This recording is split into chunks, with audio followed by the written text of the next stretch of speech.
હાલો વિદ્યાર્થી મિત્રો, નમસ્તે. મારી યુટ્યુબ ચેનલમાં આપ સૌનું હાર્દિક સ્વાગત છે.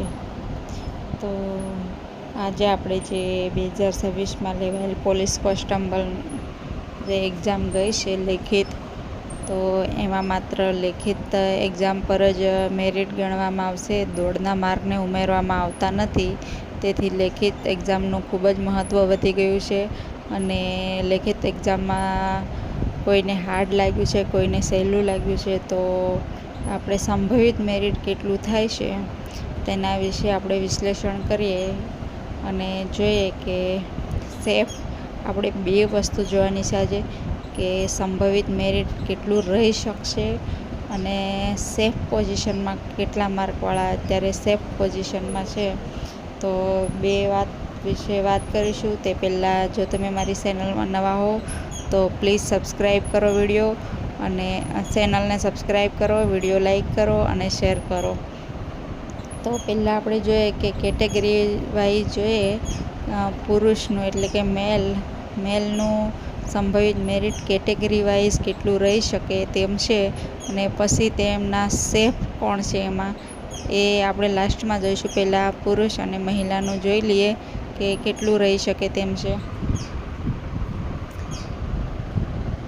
તો મેલમાં કેટેગરી વાઇઝ કટ ઓફ જોઈએ તો જનરલમાં 109થી 113 સુધી કેટેગરી વાઇઝ મેરિટ રહી શકે છે કટ ઓફ. ત્યારબાદ EWSમાં 105થી 109ની વચ્ચે રહી શકે છે. ત્યારબાદ SC/BCમાં 103થી 107ની વચ્ચે રહી શકે છે. અને SCમાં 95થી 99ની વચ્ચે રહી શકે છે. અને STમાં 85થી 90ની વચ્ચે. કેમ કે આ વખતે માત્ર લેખિત એક્ઝામ માટે જ માર્ક ગણવામાં આવ્યા છે અને પેપર થોડું ઘણું હાર્ડ હતું તેવું જણાઈ રહ્યું છે. તો એટલા માર્કનું આપણે સંભાવના લઈ શકીએ છીએ કે પુરુષનો એટલાની વચ્ચે રહી શકે છે. કદાચ આનાથી 2-5 માર્ક આગળ પાછળ થઈ શકે છે. આ માત્ર એક આપણી અંતિમ કટ ઓફ નથી, આ માત્ર એક્સેપ્ટેડ કટ ઓફ છે. ત્યારબાદ આપણે મહિલાઓનું જોઈએ.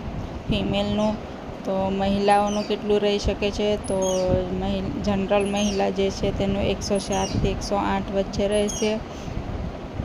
EWSનું 100થી 104 વચ્ચે રહેશે.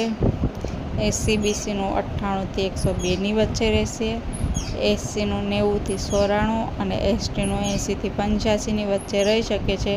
કેમ કે STમાં તો પાસ થાય એટલે આવી જ જાય છે, આપણે સૌ જાણીએ છીએ. તો આ મેરિટની વચ્ચે, આ માર્કની વચ્ચે જેમના માર્ક આવતા હોય તે લોકો સેફ ગણાય છે. હવે આપણે સેફ પોઝિશન એક્ઝેક્ટ કેટલા માર્કે સેફ પોઝિશન આપણે છીએ તો એમના વિશે વાત કરીએ. તો આ સેફ સ્કોર, તમારો સેફ સ્કોર કેટલો થઈ શકે છે, તો એ પણ કેટેગરી વાઇઝ મેલ અને ફિમેલ બંનેના જોઈએ. તો જનરલમાં પુરુષમાં 112+ જેનો સ્કોર છે તે એકદમ સેફ પોઝિશનમાં છે. અને મહિલામાં 107+ જેનો સ્કોર છે તે પણ એકદમ સેફ પોઝિશનમાં છે. EWSમાં 108, પુરુષમાં 108+ સ્કોર અને ફિમેલમાં 103+ સ્કોર હોય તો એ પણ સેફ પોઝિશનમાં છે. SC/BCમાં 106+ સ્કોર પુરુષમાં અને મહિલામાં 101+ સ્કોર હોય તો એ પણ સેફ પોઝિશનમાં છે. હવે SCમાં પુરુષમાં 98+ જેમને સ્કોર હોય તે અને સ્ત્રીમાં 93+ સ્કોર હોય તો એ સેફ પોઝિશનમાં ગણી શકાય છે. અને લાસ્ટ STમાં 90+ સ્કોર પુરુષમાં અને ફિમેલમાં 84+ સ્કોર હોય તો એ લોકો સારા સેફ પોઝિશનમાં છે, એ લોકોએ સારા માર્ક મેળવ્યા હોય તેવું જણાય. કેમ કે એ લોકોની મતલબમાં સિલેક્શન માટે સારી શક્યતા છે, સેફ પોઝિશનમાં છે. પછી તો પેપર પર આધાર રાખે છે, લાસ્ટ તો ઓફિશિયલ ઉપર આધાર રાખે છે, તમારું પેપર ચેક કરનારા ઉપર આધાર રાખે છે કે કઈ રીતે ચેક કરવાવાળાનું માઇન્ડ સેટ કેવું છે એમના ઉપર આધાર રાખે છે. બાકી આ સ્કોર હોય તો તમે શાંતિથી ઊંઘ લઈ શકો છો. આમ એક એનાલિસિસ પ્રમાણે તો આ સેફ સ્કોર ગણાય છે, પરંતુ પછી તો તમારું પેપર કઈ રીતનું તમે લખ્યું છે, કેમ કે આમાં તો માત્ર ઓબ્જેક્ટિવ નથી, લેખિત પણ છે, એટલે એમના ઉપર આધાર રાખે છે કે કોને કેટલા માર્ક આપે તો કોનો સ્કોર કેટલો ઉપર જાય છે. જો આપણને આન્સર કી તો આવી જ ગઈ છે, બધાને માર્ક તો મળી જ ગયા છે. તો જે આ માર્ક પર છે તો એ લોકો સેફ પોઝિશનમાં હોય એવું જણાઈ રહ્યું છે. તો હવે આપણે રાહ જોઈએ કે ફાઇનલ કટ ઓફની, ઓફિશિયલ કટ ઓફની આવે એટલે આપણી ચેનલમાં સૌથી પહેલાં વિડીયો મુકાઈ જશે.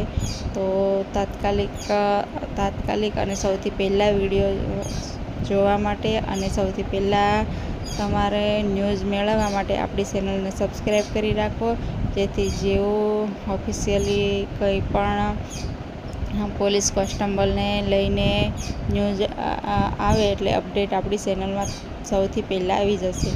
તો જો મારો વિડીયો સારો લાગ્યો હોય તો ચેનલ સબસ્ક્રાઈબ કરી દો, વિડીયોને લાઈક કરો, શેર કરો.